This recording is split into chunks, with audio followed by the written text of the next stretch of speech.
Hi, Dean. How are you? I'm good. How are you, Whitney? I'm doing well. Thanks for doing this. Yeah, well, I'm looking forward to expressing a little bit of what I feel. And first of all, there's five generations, counting Mhm, two generations past me and two generations mhm, before.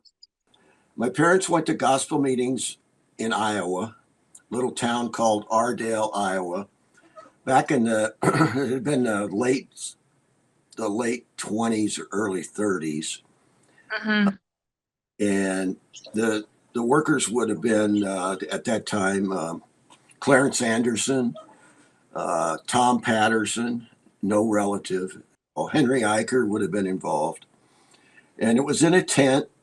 The Ardale was a small town, maybe I don't even think it was 5,000, but they put a tent up, invited mhm, ev- invited everybody, and that's where my grandparents on both sides, my mother's side and my dad's side, went and professed, and that was before my parents were married. They would have mm, been probably mid to late teenagers, and then they did too.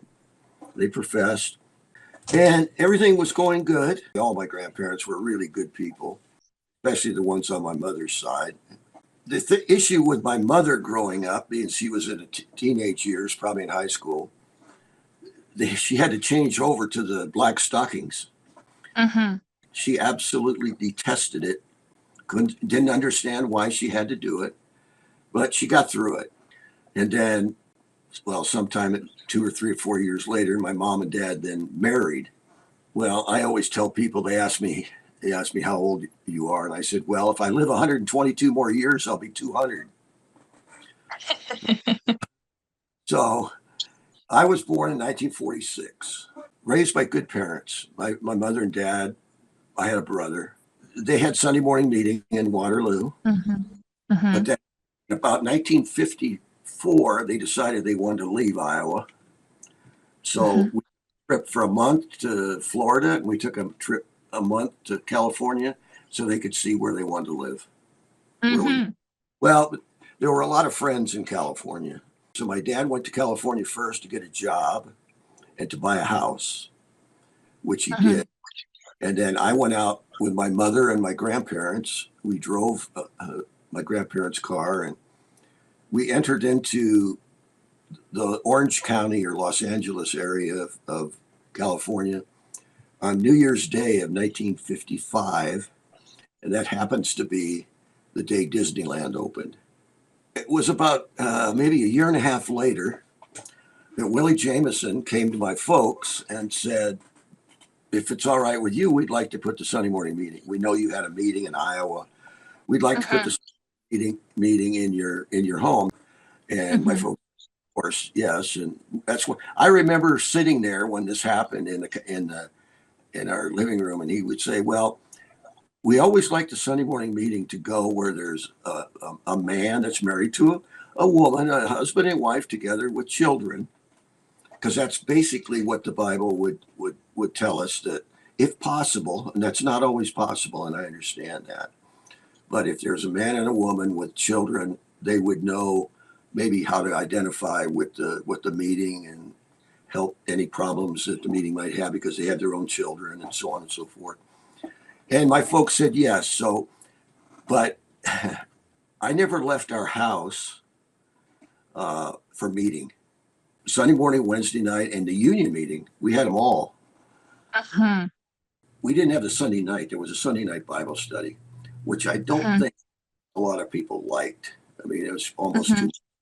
When gospel meetings stopped, they wanted a break or whatever. But anyway, there was a little bit of a division between the workers. Even, well, should we keep those Sunday night Bible studies going? And we had a visit with one of the brother workers after we left a gospel meeting, and the following Sunday they were going to start the Bible studies again. And this particular worker said, the Bible studies on Sunday night are just for the religious people, you know. mhm, So that was kind of funny to hear him say that. Yeah, mhm, and they really did do away with the Sunday night Bible studies. So that's how I kind of my first years growing up, and then graduated from high school. And well, first of all, we went to conventions when my early years at, well, we went to Santee for a little while. Then we went, Hmm. then we went to Bakersfield, the old Hmm. Bakersfield, where the Denios lived. And then it was switched over to Buttonwillow. So that was the three conventions. Well, in Iowa, it was Boyden and Hmm. Malcolm. And Hmm.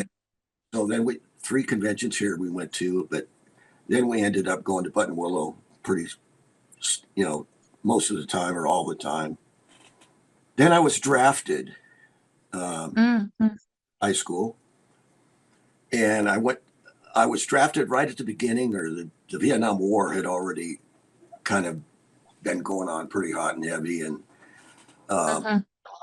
so my mother, they told me, you're going to be drafted, and the same day that you take your physical, you're going to be shipped to Fort Polk, Louisiana. And from there, you're going to go to Vietnam. Hmm. I signed up as a conscientious objector. And Hmm. that was Eldon Tenniswood had a letter out that he gave to all the service people, or they were going to go in to the draft. And I had that, and I turned that in. So the morning that my mother took me downtown Los Angeles, and during the physical, one of the doctors asked me, he said, "Son, do those feet ever bother you?" And I said, "No, they don't bother me at all. I mean, I have flat feet. I mean, really Hmm. flat feet." And he said, "No, they don't bother me." I really think if I would have said, "Yeah, they really do bother me," uh, I, they might have ignored everything. But I kind of feel he knew I was a conscientious objector, and he might have said, "Well, we don't need any more of you." But anyway, he flunked me because of my flat feet, Hmm. so I didn't have to go in the service. I Hmm. did Vietnam like some of the other friends did. I mean, Ken Beckman, one of the workers, he's got a bullet hole in his leg. He was a medic, and he and I were close before he went in. But anyway, I started with a phone company. In fact, it's been 60 years last Saturday. Hmm. Several years later, I saw a girl across the way, and I said, "Who's that girl over there?" "Oh, that's so and so." So I got to meet her. Hmm. he he kind of arranged for it, or worked out that I met her. Make a long story bearable, she's the one that became my wife. Hmm. So in 1972, and I wasn't going to meetings at that time. Hmm. I stopped in my high school years, and I did a lot of dumb things, and wasn't Hmm. anyway. When I met my wife, she went to a Presbyterian church. We were Hmm. married. We were married in a Presbyterian church. So 5 years later, we just did our thing. As far as, we didn't have any religion or anything like that. Hmm. 5 years later, our daughter, she was pregnant with our daughter, our first child. Hmm. And she said to me, my wife said, we got to raise our daughter, our kids, in a religion. It's Hmm. got to be a religion. Well, I should go back and say I professed when I was 11 at Oric convention, and then was baptized sometime after that. And anyway, she said, "Yeah, we have to raise our children in a religion of some kind." I said, "Okay, well, I'm not going to a Presbyterian church, so if that's going to be, we need to go to where I went to meetings." So Hmm. that's what we did. She kind of liked it. We went for quite a while. Hmm. Gospel. We were living in Orange County at the time, just 8 miles from Disneyland. Going to a lot of the meetings, went to convention. I always wondered growing up, even when I used to hear it from my folks and from the workers, well, this is it. It's the only way there is. I mean, Hmm. you either walk it this way or you're going to hell. Hmm. Never understand that, because I thought, here I am. I'm a nobody in Southern California, and there are people all over the world, billions. Well, I don't know how many billion at that time, but billions. And I found the one way to heaven. That doesn't make any sense. Mhm. I couldn't understand it. And then I used to hear that you were born and you just God knew at that time you were going to go to heaven. It was predestined. Well, I don't know Mm. what's predestined. What's predestination? What do I need to even go to meetings or do whatever if it's predestined that I'm going to be in heaven? Sunday morning we used to kneel to pray. Mhm. Uh, that would that would throw some people off today. In fact, Mhm. we always sat. My brother and I always sat next to my folks in a couch. We had a couch right next to where their seats were, and Mhm. there was times when I would fall asleep, Mhm. and they'd let me sleep until the Hmm. hymn, and it woke me up. The next hymn. So that was always one of my remembering things as far as kneeling for meeting.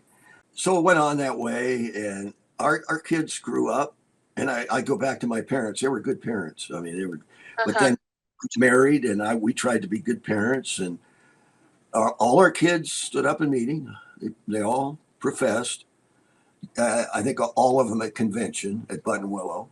Our daughter wanted to, she was one that couldn't figure out why she couldn't wear pants to school.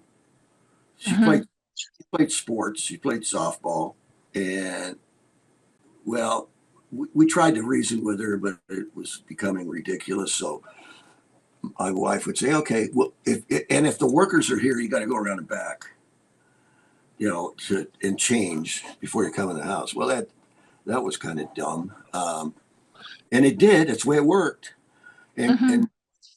told me that some of the sister workers that were there knew that what she was doing and was wrong. Then one son played baseball for the high school. Then he went off to college, Cal State Fullerton, which was a big baseball school at the time, played college baseball. Huh. A worker or two used to tell others, never told us, but told others, boy, Dean and Chris they're doing it wrong, letting their son, which would take him away from Sundays or take him away from Wednesdays.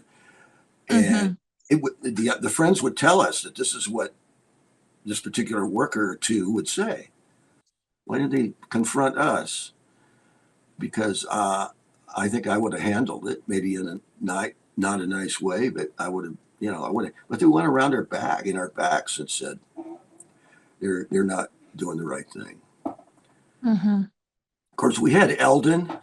Eldon was in our home. He was in the field a lot, and he used to have young people's meetings, uh, Mhm. large. And I have notes that are upstairs that I just went through recently, and it was really something to Mhm. see. This would have been back in the 70s, 80s. How to raise your children was one of the topics. Hmm. And I laughed when I recently looked at it because how can he, come on, that's no. And Mm-mm. one of the questions, it was a question and answer type meeting, is one. And the question was, well, if you're a girl and you want to play sports or you want to go skiing or do whatever, how do you do that in a dress? And his answer was really startling to me when I read it just recently. Well, there's certain things in life you have to do without. That's just plain old nonsense to me. Yep. One of his Eldon's big things was divorce, remarriage, and when Eldon Mhm. was alive, he was pretty much the overseer most of the time. But never was there any visiting workers east of the Mississippi River that was invited to conventions in California. They Uh-huh. just and we knew why. We knew the division between the East and the West, and then when Eldon passed away, uh, Dick Middleton took over for a little while, and that's when we got to see some workers from the East Coast. Mm. to come to convention. That issue of marriage, divorce, and remarriage is one that's always been a stumbler to me.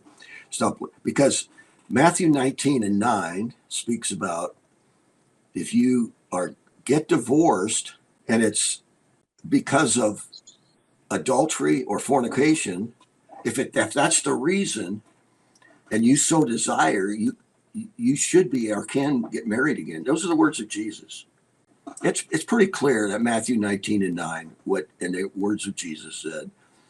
And we know so many people that have been married and their spouse, whether it be a male or female, committed adultery, and there's a divorce, and it was a divorce.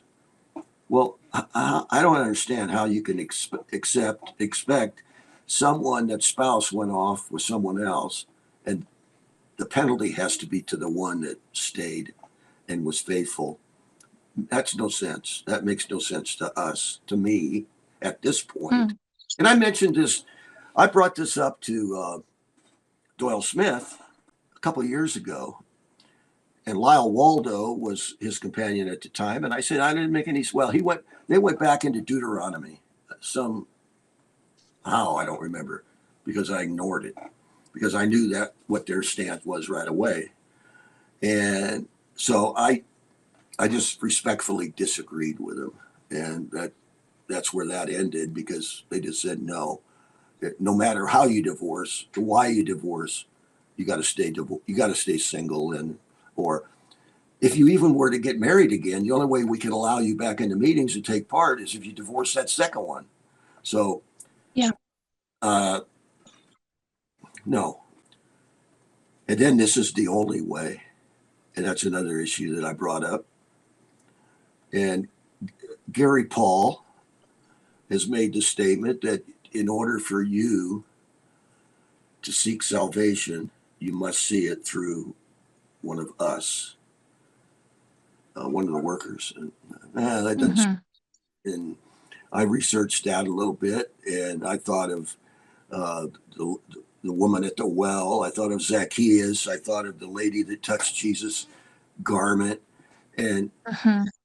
on in the Bible, they didn't go through the apostles. They didn't go through any disciples. They went No. right to the thief on the cross. I don't see a worker out there at the thief of the cross that were pointing at Jesus next to him and saying, well, we're here, but you got to go through us to get to him. Well, that's a bogus. I mean, that's just not. Mm-hmm. I brought this up a while back to a brother worker here in Boise at the time. In Southern California, there's a lot of Vietnamese people that have come over from Vietnam during the war or after the war was over. And they always spoke about at convention, especially on testimonies, that it's 1950s. I think it was the 50s, could have been the 60s even. That's when the gospel went to Vietnam. Mm-hmm. Had to be the 50s because the Vietnam War was in the 60s. So in the 50s, someplace in the 50s is when the first workers went to Vietnam. So I asked this worker here in Idaho, I said, what about all the people in Vietnam that were born between whenever Vietnam was founded up till 1950 when there were no workers over there? I said, well, they all going to hell? Mm-hmm. And his answer, I liked his answer. He says, well, we don't know. There was no comment or they're going to hell. Or no, we just don't know. I said, okay, I'll accept that answer because we don't know what the situation is in people's lives. So if this is the only way and you got to go through a worker, and I've heard it too, that workers call themselves the apostles. I've heard that a couple times. They're not apostles. There were 12 Mm-hmm. apostles. Jesus said it at Pentecost, the day of Pentecost, when all the apostles were with Jesus, they witnessed his resurrection. They were there at the resurrection. And the day of Pentecost, and then Peter had a message for the group of people that were gathered there. This was probably after the day of Pentecost was over, or shortly thereafter. And that's when he spoke, and there were 3,000 that were saved, and 3,000 said they were saved and baptized. Uh-huh. Then a day or two later, he had another sermon, and there were 2,000 added. So there was a total of 5,000. And they were didn't say they were baptized, but it said they found 2,000 more.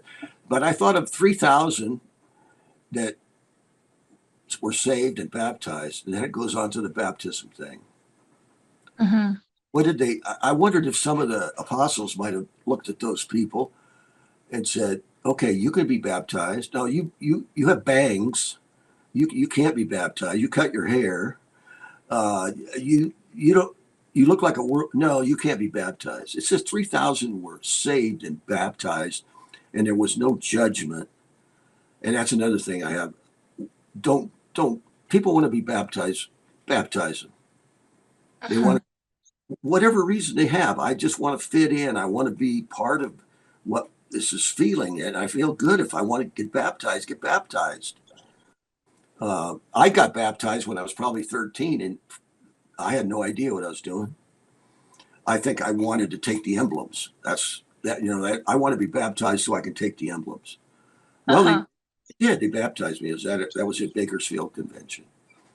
When you get somebody in that Sunday morning meeting that is what we call outsiders, and that's another bad subject. Uh, Uh-huh. I've seen the elder bypass the person sitting in the meeting if he's not part of the meeting. Uh-huh. And then the friends. It's another word that irritates me. The friends. Uh-huh. The friends. And wasn't it so nice that during 9/11, that thing at 9/11 in New York, there were none of the friends that died. Uh-huh. I said, Jesus had friends. They're Jesus's friends. He doesn't want anybody to perish. So that word left my vocabulary a long time ago.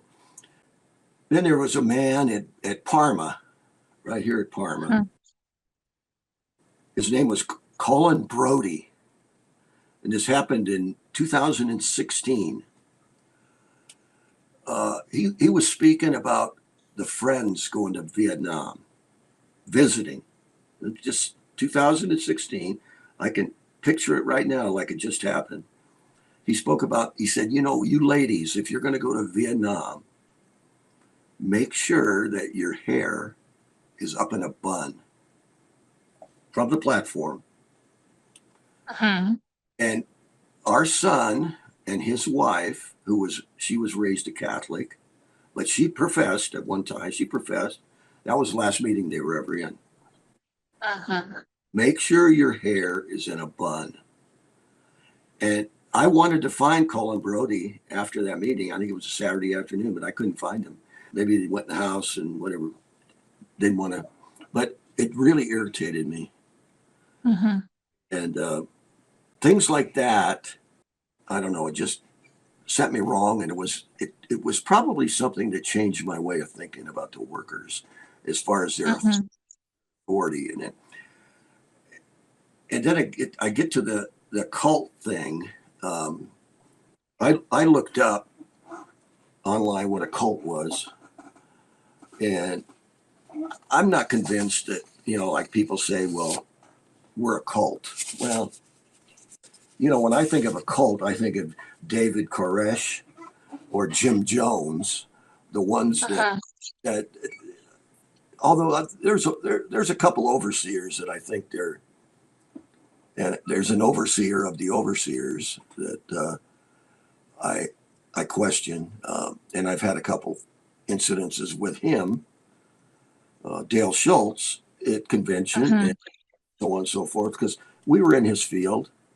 Well, Uh-huh. he was in the field in Southern California for a while, and got to know him. I think the overseer thing is way out of line, and I think he thinks or they think that he's the overseer of the overseer, and yet he's kind of disappeared. I have no idea where he is. And why don't we preach the gospel wherever people can hear it? Jesus, if he was here, I believe he'd be using the internet to get out his message. Well, we couldn't even get into phone calls. They cut the phone calls off of certain conventions. No, we can't Mhm. go through a worker to get that phone call, even if you know someone at home couldn't get to convention. He had to go to, or she had to go to the worker and say, I can't get there. Can I have the number? Then they'd reluctantly still give it out, but they'd give it out. That's not how the gospel is spread. Uh, Mhm.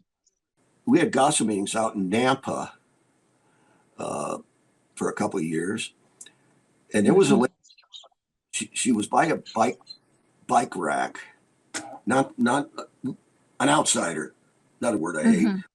outsider. She was by the bike rack, and I noticed her twice going in, and I kick myself now, even to this day. And actually, I'm kind of glad I didn't. But nobody Mhm. invited. What wouldn't you, Jesus would have said, "Hey, come on, come in.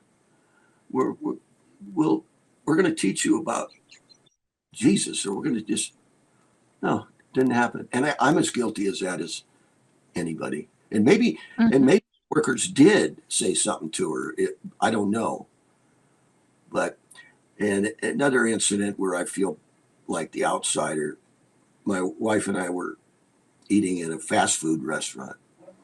And over in the corner, there was a lady with a little tiny girl. I mean, the girl probably wasn't starting school yet.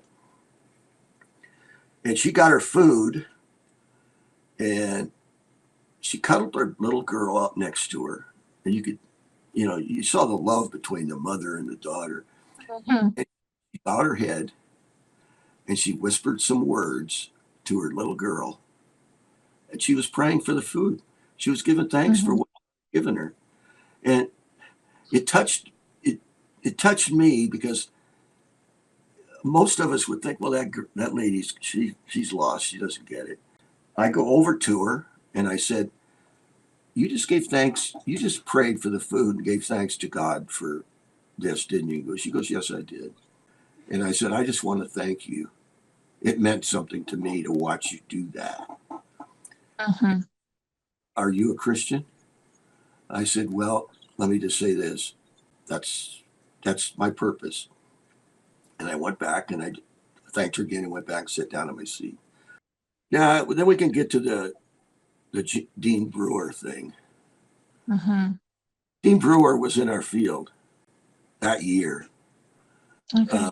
and we sat in gospel meetings for what 6, 7 months. I don't know how many months it was, and listened to Dean Brewer. And then the following Sunday, on Sunday morning, we hear testimonies in our Sunday morning meeting of all the wonderful things that Dean Brewer would say. They always said, "Well, we Mhm. enjoyed Dean last one." Were you talking about me? Or you talking? I knew they weren't talking, but my wife used to shake hands with him going out of the meeting, and she told me, she still says it, he gave me the creeps. Mm. There was so much, I think, that was hidden.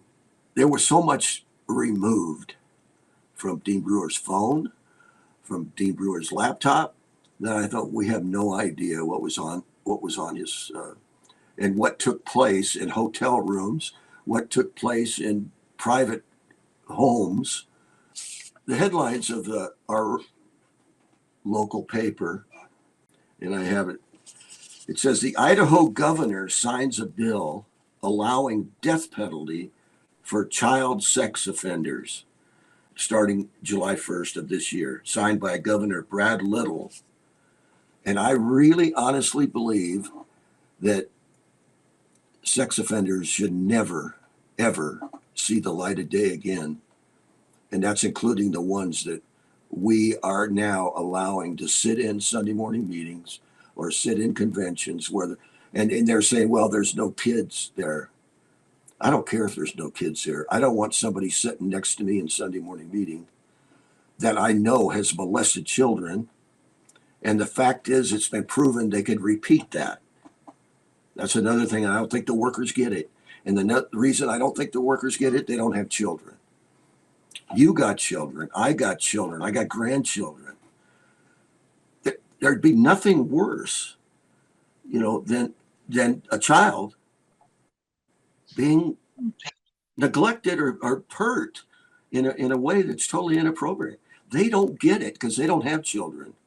That's another issue all in itself, because I think a whole bunch of the apostles and the ones that Jesus sent out later were married. Peter, we know, was married, and Mhm. does say in Matthew that after someone went out to preach or whatever, they came back to their homes. Now, what do they have? Mhm. They had a wife and some kids, possibly. I don't know, but they don't understand.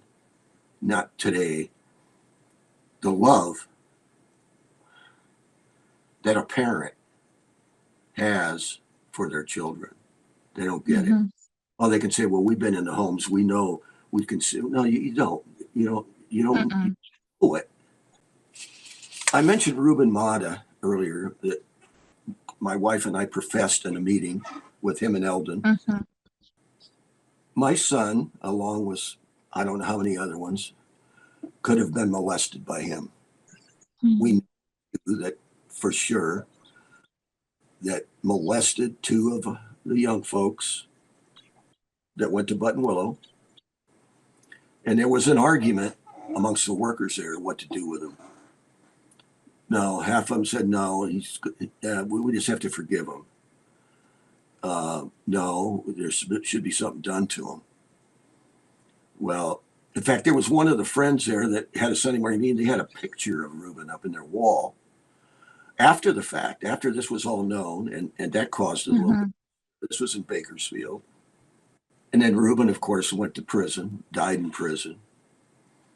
But how there could have been an argument amongst anybody. Uh, I know the people that their sons were molested, and ours was Mhm. all.